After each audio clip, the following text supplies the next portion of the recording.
Thanks, Nathan, for that really kind introduction. So thanks very much. And I'm very happy to be here at QHack today.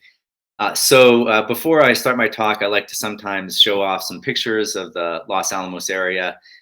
This is some pictures from my hikes. Obviously, it's a very beautiful landscape. And I also like to show some pictures of our group. So this is a subset of our group at LANL. I'm very grateful that QHack gave our group a platform to talk about our work. Marco gave a talk earlier this week on barren plateaus and overparameterization and how it's connected to lead algebras. And Zoe gave a talk earlier about expressibility and its connection to trainability. Those are great talks, and I'm not going to cover those topics, but I'll talk about something different. In particular, I want to just sort of zoom out and take a bird's eye view about how we construct variational algorithms. So what are the building blocks that we have to put together in order to construct a variational quantum algorithm? And I think you've heard a lot about these kind of algorithms this week already. But just in case you missed some of the other talks, I'll just remind you that variational quantum algorithms involve task-oriented programming of quantum computers. They keep the circuit depth short, allowing you to mitigate errors. They might be a path to near-term quantum advantage, and that's why people are so excited about them. And they have this generic structure of computing a cost function efficiently on a quantum computer that otherwise could not be efficiently computed. And then you pass that to a classical computer, which adjusts the parameters of an ansatz to reduce the cost. Then you pass the adjusted parameters back to the quantum computer, and you do this loop many times. And many of you are familiar with the most famous variational quantum algorithm called the VQE, or Variational Quantum Eigensolver, which was proposed in 2014. So just to recap that, the idea is to take a Hamiltonian and express it as a sum of Pauli operators, or if it's expressed as, say, a fermionic Hamiltonian, then you do a transformation to Pauli operators. And then when you want to compute the expectation value of that Hamiltonian, then the idea is that you can just estimate the expectations of the individual Pauli terms in that Hamiltonian, and then classically sort of sum them up. And the way that looks pictorially is as follows. So you have a guess or a trial wave function. This is your quantum state preparation that you do on the quantum computer. Then you measure these individual Pauli terms in the Hamiltonian on the quantum computer. You classically then add them up, and then you have a classical feedback loop where you decide how to adjust the parameters, and then you re-prepare a new state with the hope that the new state has a lower energy. So of course, there's an assumption there that the number of terms in the Hamiltonian is polynomial in the system size.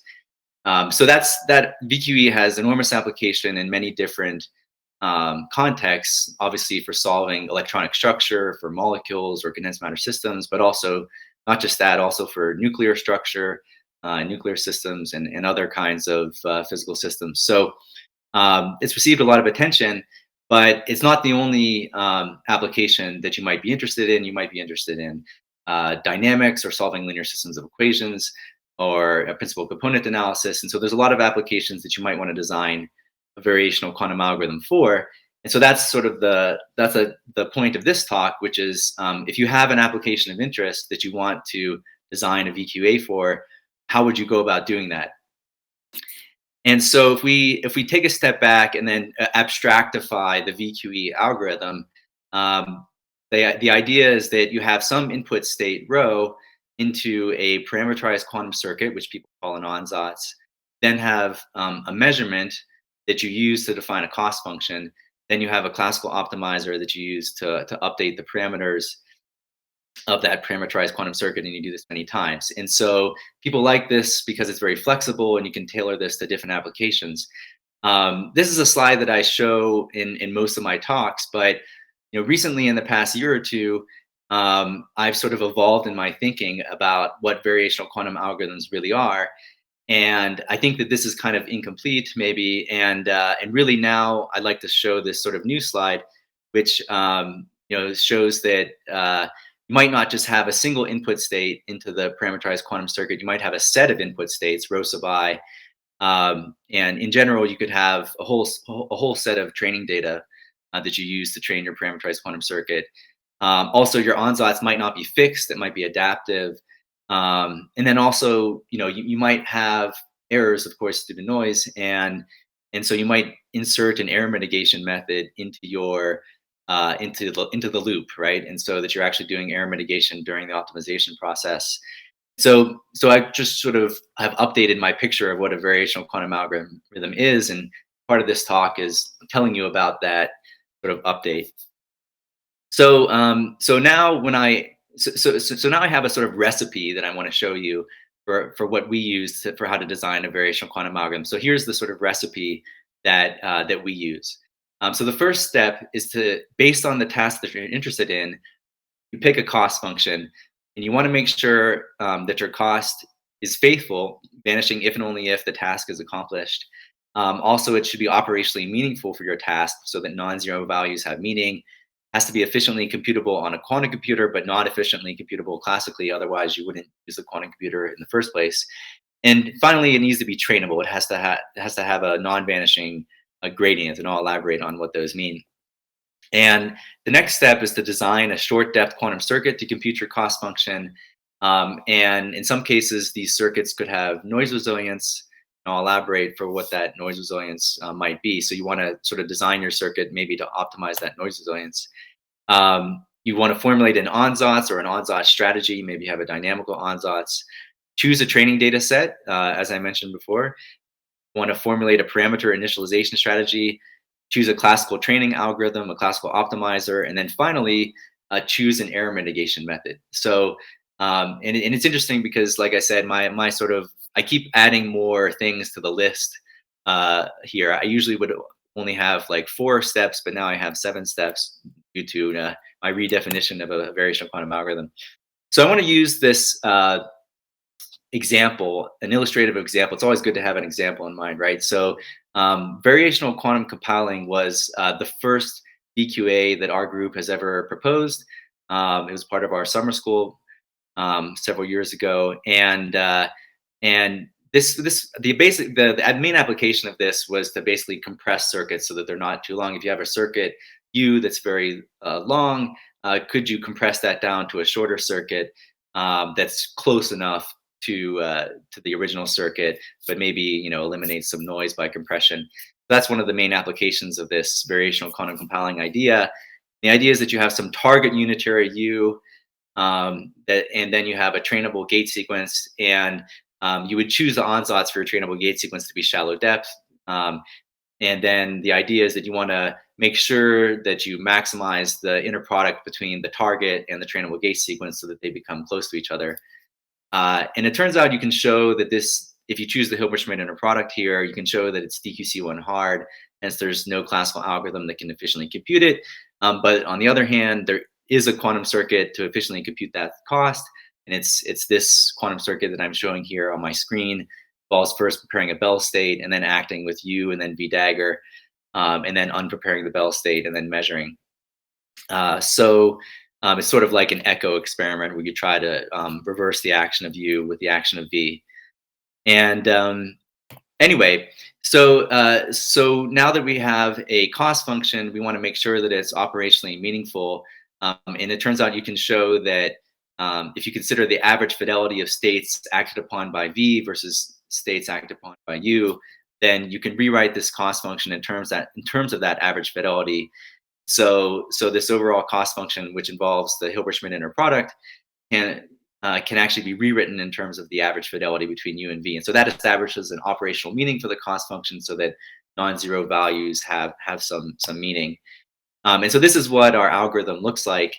You input a unitary U, and then on the quantum computer, you compute the inner product between U and V. You have an ansatz for V, and then you optimize the parameters of V in order to maximize this inner product between U and V. Then you output this trained circuit V. And so we have this cost function, like I said, that involves the Hilbert-Schmidt inner product. And as I was proposing to you, it sort of satisfies a whole bunch of nice conditions. It's faithful, it's operationally meaningful, it's DQC1 hard. But it turns out that it has a barren plateau, and you've heard about barren plateaus earlier this week, and it means that the landscape is basically untrainable in the sense that it becomes exponentially flat as you increase the problem size, and you can understand that from the fact that you're taking a sort of global inner product. So then if you're like far away from the solution, then doing sort of local gates don't really bring you close or you don't get rewarded for small improvements to your ansatz. And so then instead we propose to use a local Hilbert-Schmidt inner product kind of circuit, that instead of doing this bell test on all qubits, you do it on just one qubit pair. And it turns out you can show that this leads to a trainable landscape. We have a paper on this that I can refer you to. It's called Cost Function Dependent Barren Plateaus in Shallow Parameterized Quantum Circuits. And so it turns out that local cost functions behave better, they have better landscapes than global cost functions. And so you need to take that into account when choosing a cost function.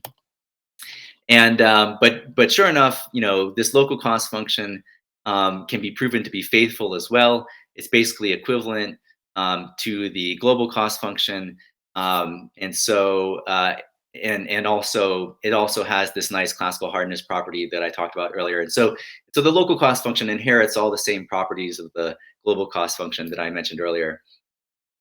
Okay, so that's basically choosing the cost function, and then with when analyzing this this quantum circuit that we use to compute the cost function, we ask the question, do we have some sort of noise resilience there?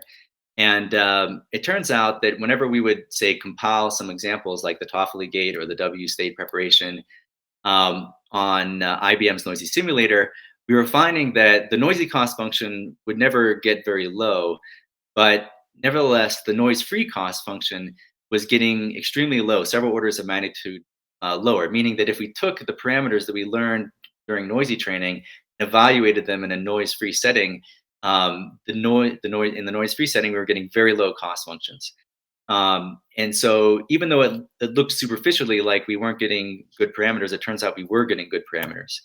And so what this sort of means pictorially is that despite noise acting during the cost evaluation, we seem to always be learning the correct parameters.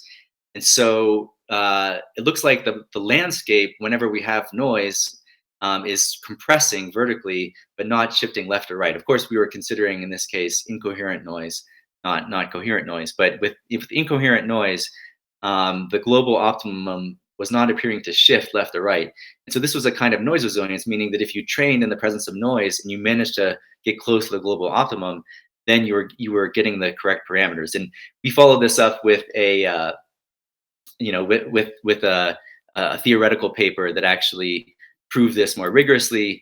We considered various different types of noise acting during the circuit, like poly-gate noise during the entangling part, and poly noise and depolarizing noise acting during the circuit. And we were able to prove that actually that this is robust to these kinds of noise models. And so this was a very exciting result, and I think it translates into other applications beyond just variational quantum compiling, but also in the context of VQE and other algorithms. It's worth checking whether you have this this kind of noise resilience. And once again, let me say that the noise resilience that I'm referring to is about the global optimum not shifting in parameter space. So, okay, so that sort of checks off the first two things in my list: picking a good cost function and designing a short depth circuit to compute your cost function, which may have some noise resilience. So for the rest of the talk, I'll focus on the other issues: how to formulate an ansatz, how to choose a training data set. Let me start first with how to choose a training data set.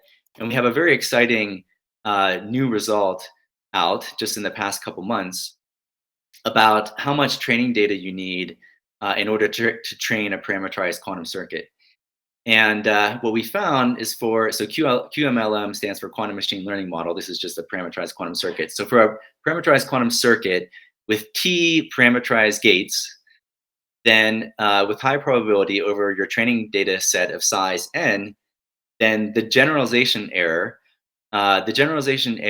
is of order root T log T on n.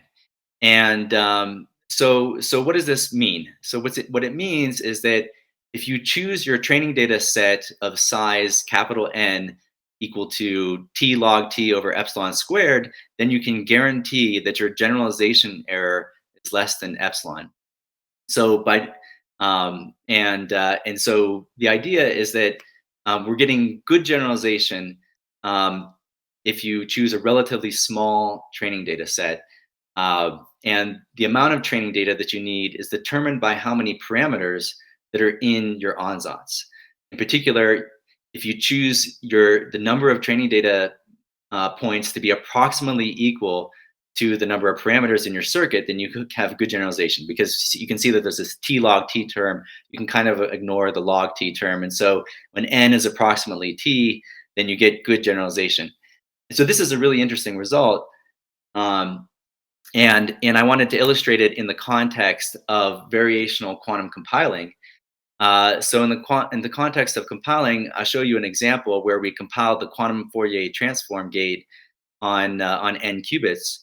And here on the y-axis, I'm showing basically the number of training data points that you need to get good compiling results, versus the number of qubits. And what we find is that if we use computational basis states in order to train this, that is, basically we feed in a computational basis state, we act with U and then V dagger, and then we try to like do an echo basically. And then the question is, how many computational basis states do you need to train this? Turns out we're getting linear dependence on the number of qubits. So that's very efficient, right? So we're not getting exponential dependence. That by itself is interesting because, of course, the Hilbert space is growing exponentially with the problem size. But even though the Hilbert space is growing exponentially, we only need a linear amount of training data uh, in order to do this. And that's with computational basis states. The situation is even better if you use Haar random training. So the Haar random training are these flat curves at the bottom. If you choose Haar random training data states, then we were finding that you got good compiling with a constant number of training data points. So you don't even need to scale your training data points with the problem size there. But I mean, this was even better, by the way, than what our theoretical bounds were predicting. So we got actually better scaling even than what our theoretical bounds were saying. And so what this is also the same example, but now for a fixed problem size. So 9 qubits compiling the quantum Fourier transform. We plot the testing error versus the training error. So testing error means like how well we compile over the whole Hilbert space. Training error means how well we compile just over our training data set. And what we found is that, just on the order of 20 training data. So of course, for 9 qubits, 2 to the 9 is on the order of 500. But we only needed about 20 training data points in order to get a good correlation between testing error and training error. Already for 24 training data points, we have a very strong correlation between testing error and training error. And so we were very excited by this result because what it means is that once you choose your ansatz for your problem that you want to solve, then you should choose the training data size to be approximately equal to the number of parameters in your ansatz. This also implies that ansatzes with less parameters need less training data. And so there's some ansatzes, for example, like a quantum convolutional neural network that only have log n, training log n parameters, and hence you might only need logarithmic number of training data points in that case. And so what this means is that quantum machine learning and variational quantum algorithms are not training data size limited, in the sense that training data is really not the bottleneck, and you can get away with using a very small amount of training data and get good generalization. Okay, so that's the sort of training data question. And next, I wanted to move on to the question of how do you choose your ansatz in the first place, right? So, and this is a very exciting open area of research, choosing good ansatzes. And I've come full circle on this recently, because in the early days of NISQ computing, people were talking about using a hardware efficient ansatz to minimize noise, right? It's shallow depth. And so everyone said, all right, this is going to be the most practical thing that we should use. But then it was proven that such ansatzes can have barren plateaus for poly-n depth. And so the field started to move away from these hardware efficient ansatzes because we wanted to avoid barren plateaus. And we wanted to instead use physically motivated ansatzes. And, I think that's still very interesting and worthwhile. But more recently, our group has proved that all ansatzes, regardless of whether they're physically motivated or not, have noise-induced barren plateaus for poly-n depth. And I'll talk more about those kinds of barren plateaus later in my talk. But what this means is that even if you want to run your variational quantum algorithm in the NISQ era, you really have to be careful about circuit depth. And so currently, obviously, we're thinking about trying to keep that circuit depth shallow, potentially using adaptive hardware efficient ansatzes, or as well as clever parameters or initialization strategies. So you could use clever parameters initialization strategies to avoid kind of noise-free barren plateaus, but then adaptive hardware efficient ansatzes to avoid noise-induced barren plateaus if it's possible. So let me tell you about a potential strategy for a variable ansatz. This is a paper that we put out last year. And the idea was to take a non-trivial circuit structure, like I'm showing in the top right, and then insert blocks that are initialized through the identity. But of course, you can train these blocks so that they're not identity. And then also you want to have a simplification or removal strategy so that you can take these sort of more complicated circuit and simplify it down or remove gates. And so we use the strategy to both insert blocks as well as to simplify and remove gates from the circuit. So we sort of allow the circuit to grow and shrink throughout the training process. And we can either, of course, accept or reject different changes based on how much they reduce the overall cost function. And our algorithm is called VANS, or variable ansatz. And so here we show the performance on a VQE problem involving a transverse field Ising model Hamiltonian with 8 qubits. And what you can see is that we managed to outperform a hardware efficient ansatz, a fixed hardware efficient ansatz with both 2 layers and 5 layers. That is, we get lower energies in the top plot. But what's really interesting is that if you look at how the circuit structure is evolving throughout the optimization process, we're keeping the number of C-naughts low. In fact, the number of C-naughts stays much lower than number of C-naughts for a hardware efficient ansatz of 5 layers. And it's approximately equal to the number of C-naughts in the HEA for 2 layers. And so, but we're still getting much better energy. So this is, of course, the energy is evaluated without noise, but you can imagine that when we start to throw in noise, then the performance looks even better, relatively speaking. So so this strategy manages to keep the number of C-naughts low, hence mitigating noise-induced issues while still getting a good energy here. So this is like one strategy that we can use to avoid noise-induced problems. So since I keep alluding to this noise-induced issue, let me just dive in and explain what are noise-induced barren plateaus? What do we have to really worry about in terms of noise? We had this paper that recently came out in Nature Communications, and it involved basically assuming that you have an alternating structure where you have a layer of local noise followed by part of your ansatz acting, followed by a layer of local noise, followed by part of your ansatz acting.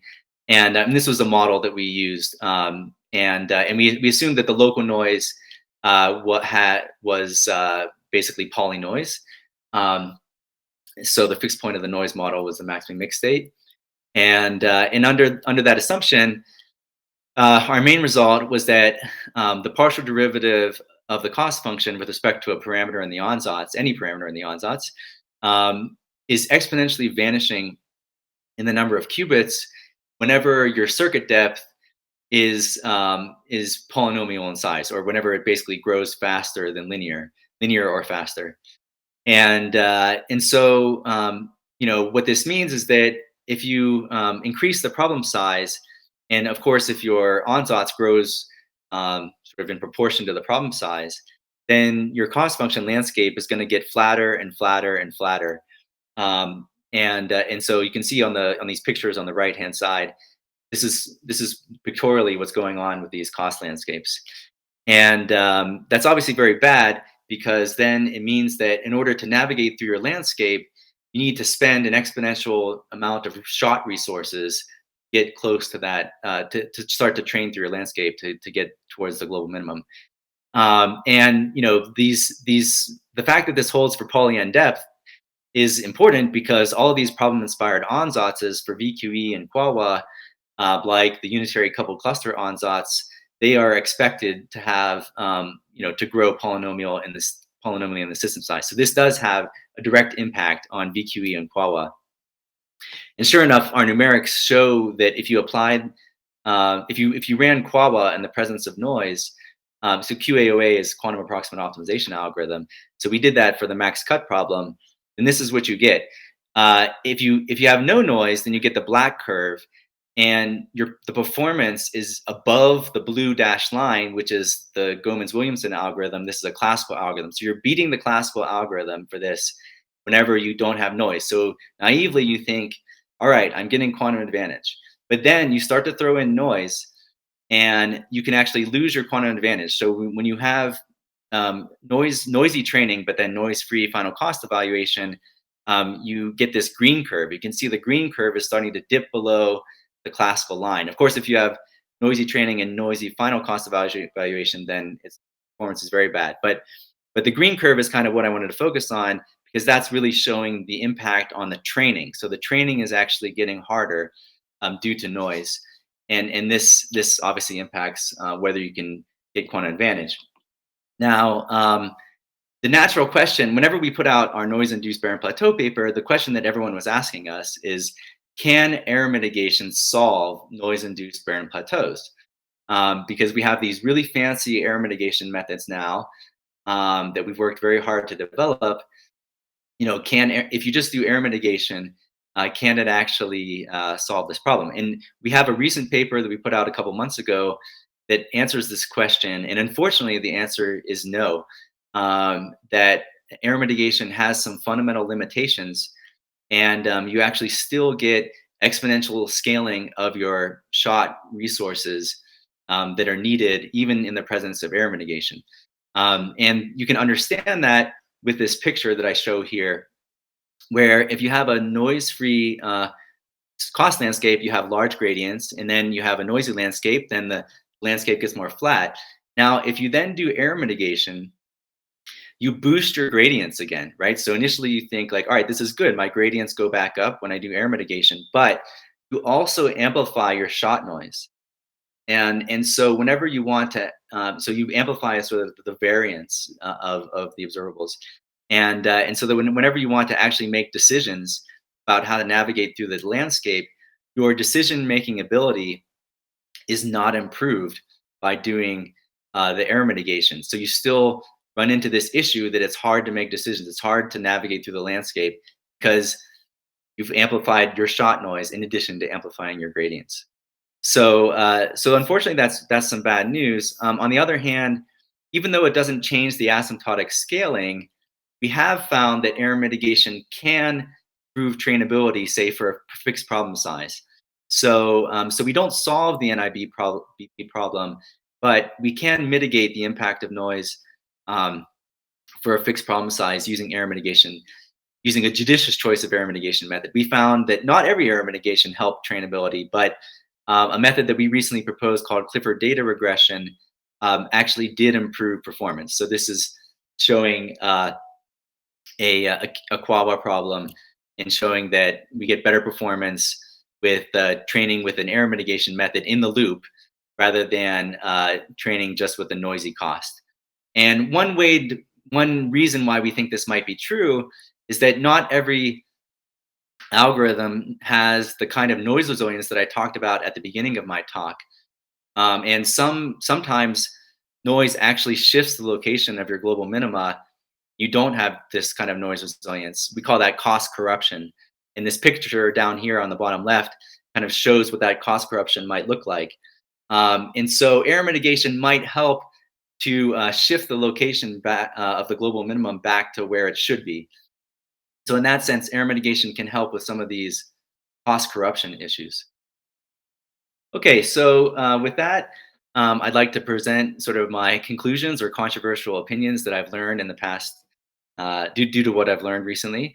So the good news is that very little training data is needed to train a parameterized quantum circuit. So what we found is that training data is really not the bottleneck. You can really get away with a very small amount of training data to train a parameterized quantum circuit. And this was really surprising, I think.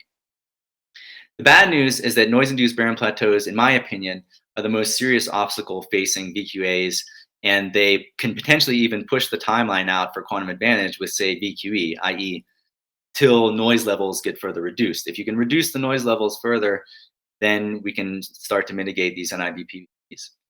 Error mitigation, unfortunately, doesn't solve NIBPs, but it can improve trainability.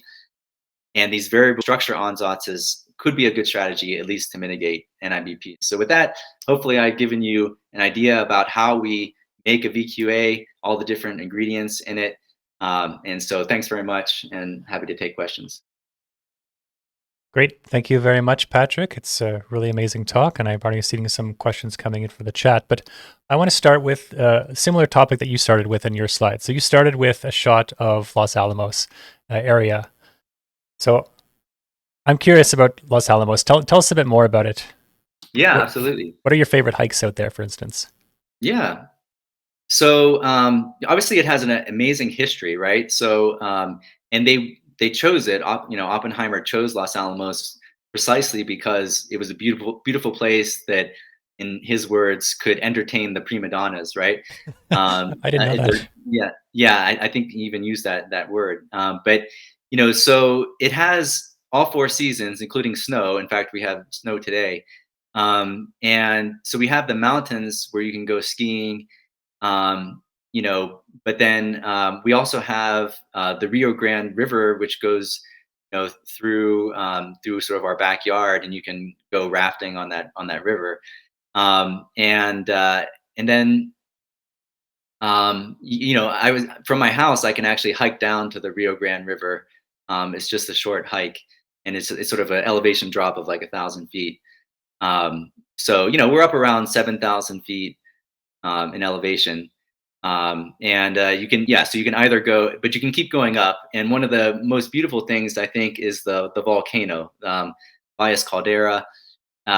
So the big mountain next to Los Alamos is actually a volcano, and you can go into the mouth of that volcano, which is covered in grass. No It has a kidding. lot of wildlife. Yeah. So it's inactive volcano. Still That's safe. right. That's right. Yeah. So it's not actually active. But yeah, it's covered in grass, and you can walk into there. So we've actually walked in the mouth of the volcano, and you can walk around on the grass. And there's a lot of wildlife like coyotes and deer there. Sounds amazing. Do you have to be an outdoors person to come and work at Los Alamos? Is it required, part of the job description?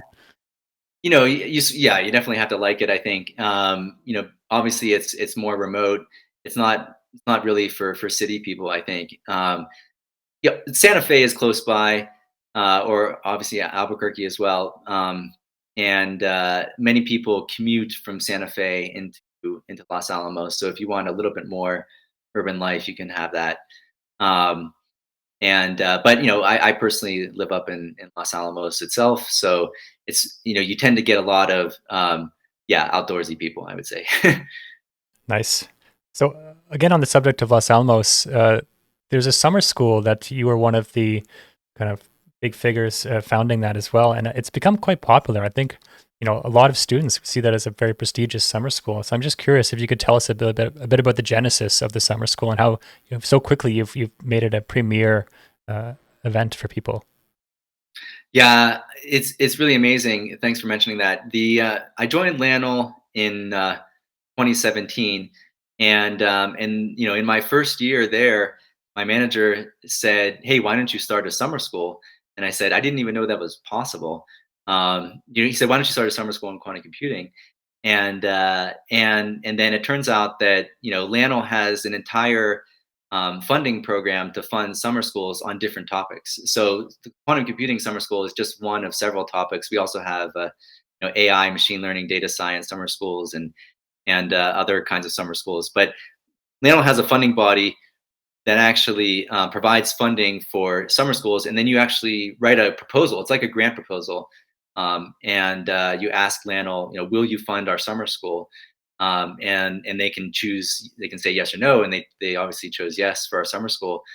And we started off our first year with only accepting 10 students, and it was great. It was wonderful, and every year we've grown it in size. So first year was 10 students, second year was 12, third year was 18. Fourth year was 26, I believe. And that was last year, and now we're in our fifth year. So it keeps getting bigger every year, and I think that we desperately need this kind of thing. I commend anyone basically who's doing education in quantum computing, because obviously we need to grow this workforce. Our summer school can only do so much, right? And so like I'm definitely a big fan of anyone who's trying to do education in quantum computing.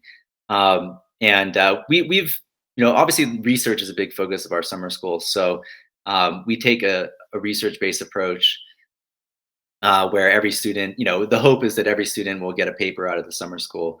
And we try very hard to make that happen. But we've been very blessed to get amazing students. And many of the students that have gone through our summer school are people that, we now know as leaders in the field, right? So. Yeah, I think you've done an amazing job.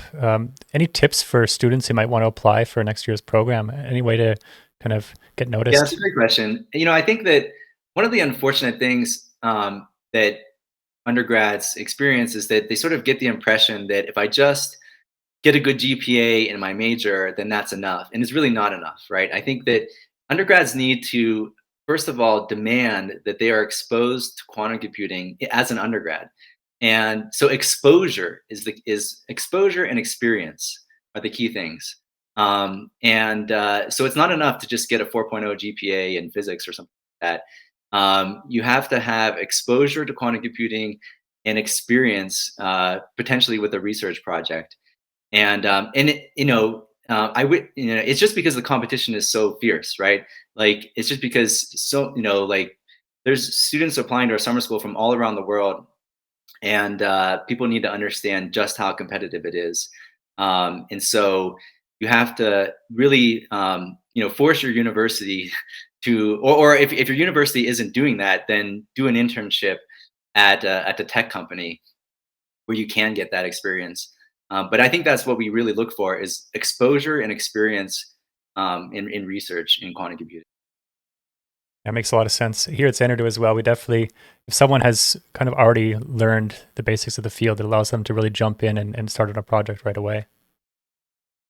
So Patrick, you told me you're an athlete and you used to play kind of competitively in college, and you've run some road races and won them. I'm really curious. For me, I always faced a decision point in my life where it was like, I can either get good grades and study physics, do well, understand it, or I can like put all the energy involved to be competitive in a sport. And I kind of decided to focus on the physics and be more like a hobby for sports. But I know you managed to kind of balance the two. Yeah. That all ended the moment I had my first kid, but but I would say that, yeah, up until the point that I had my son, I was a competitive athlete.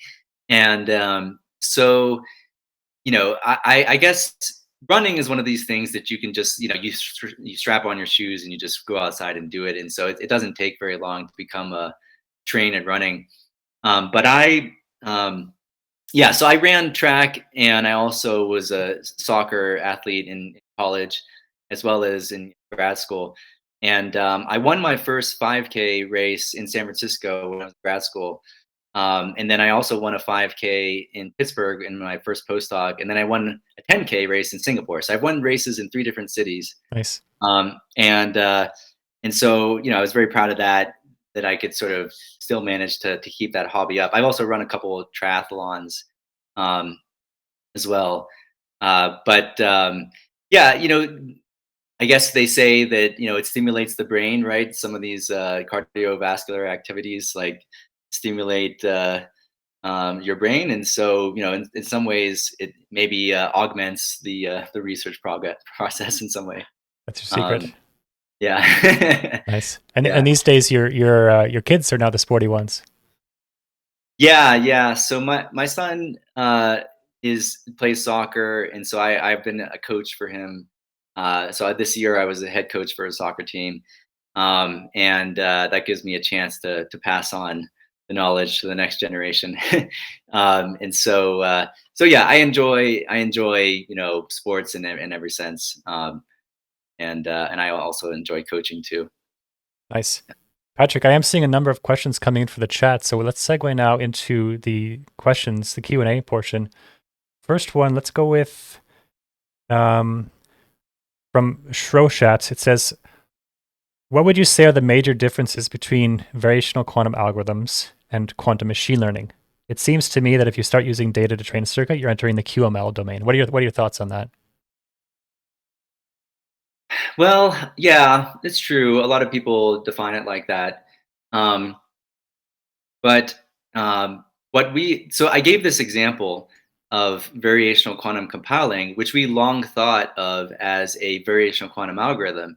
But then we realized that it's useful to think of it from a training data perspective. And so you can take some variational algorithms and reformulate them as kind of QML based approaches.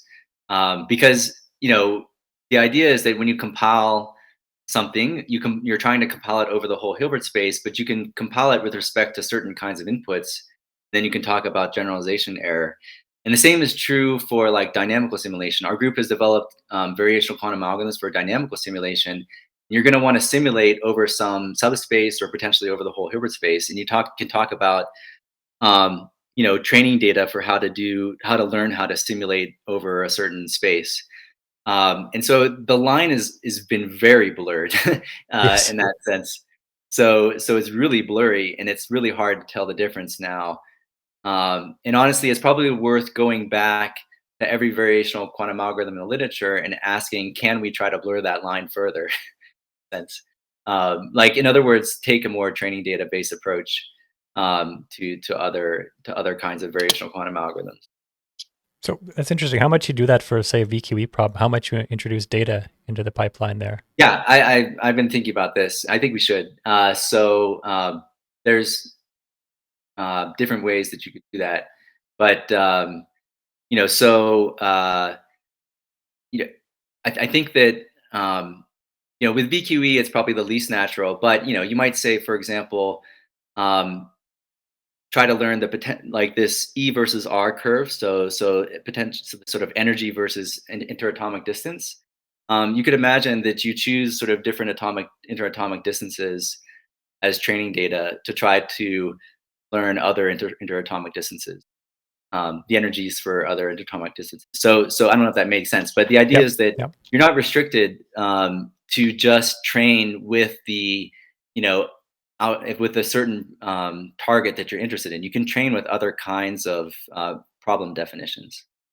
Um, No, that so makes sense. It's like you look at a VQE problem, and that's just one data point where they fixed, as you said, the interatomic separation, and you just imagine what else could I vary here and gather more data. right, right.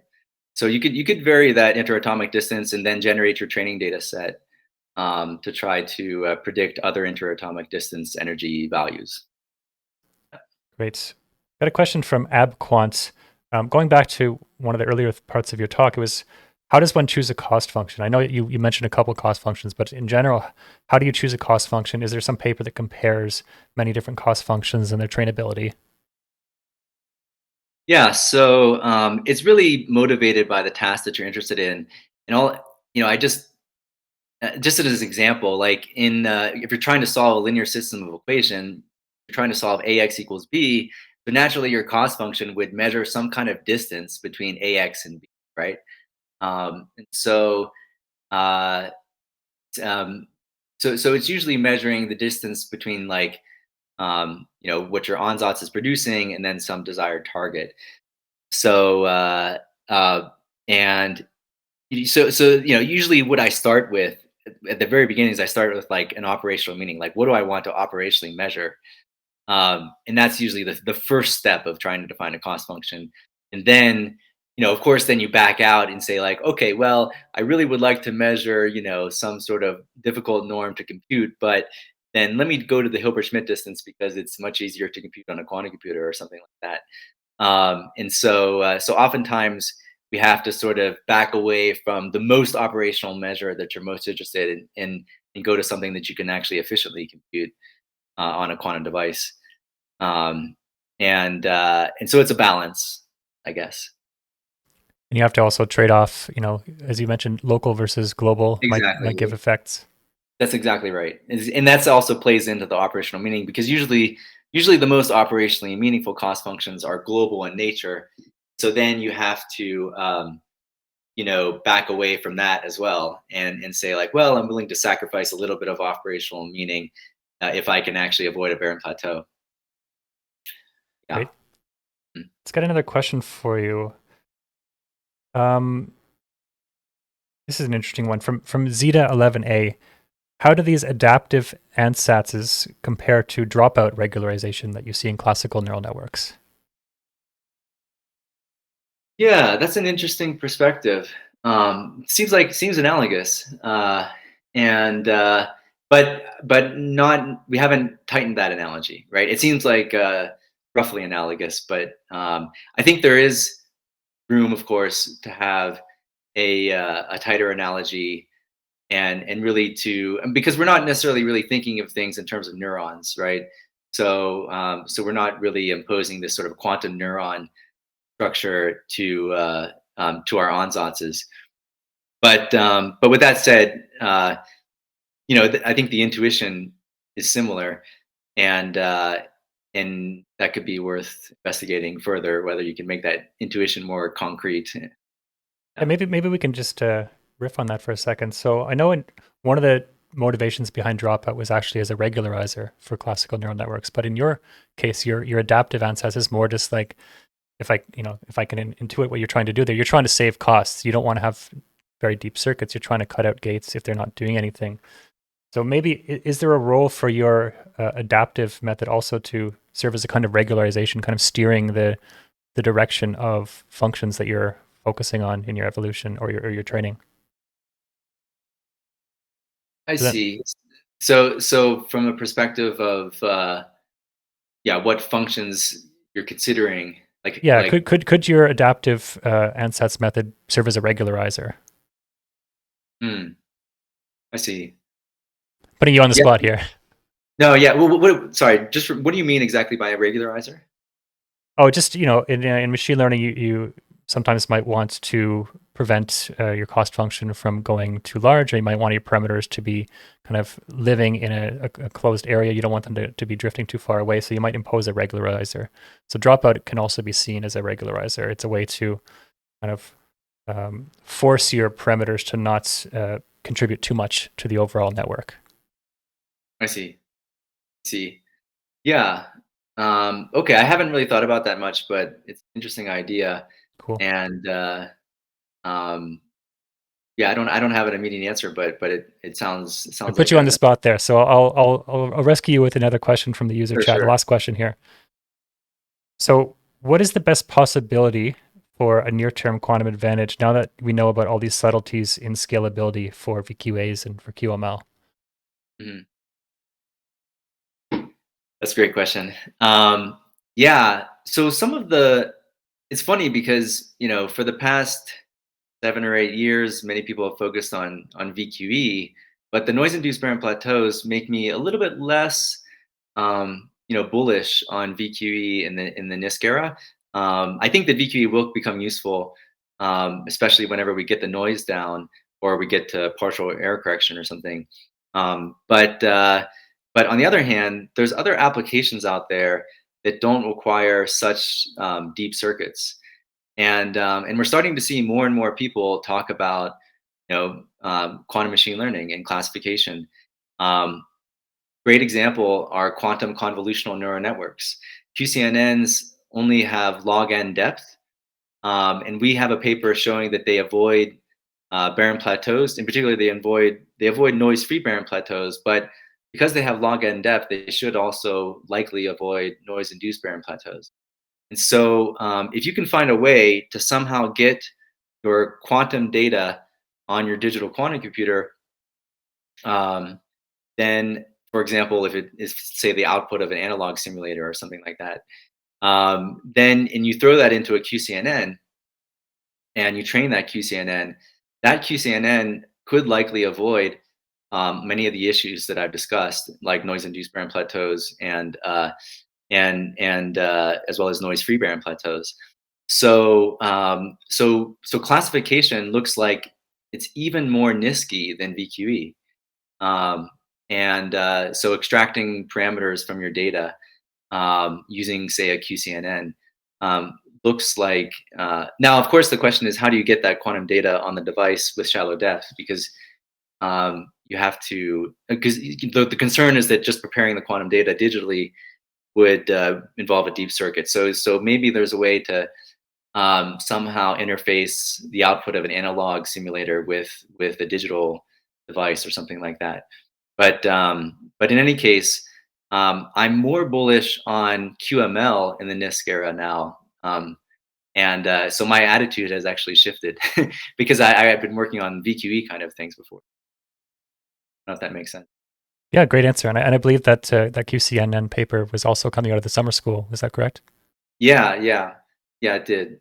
Yeah, Arthur was the first author on that. So great. Patrick, it's been really nice chatting with you today. Unfortunately, we have run out of time. Thanks again for joining us at this year's QHack, and we look forward to seeing you next time. Awesome. Thank you so much for having me.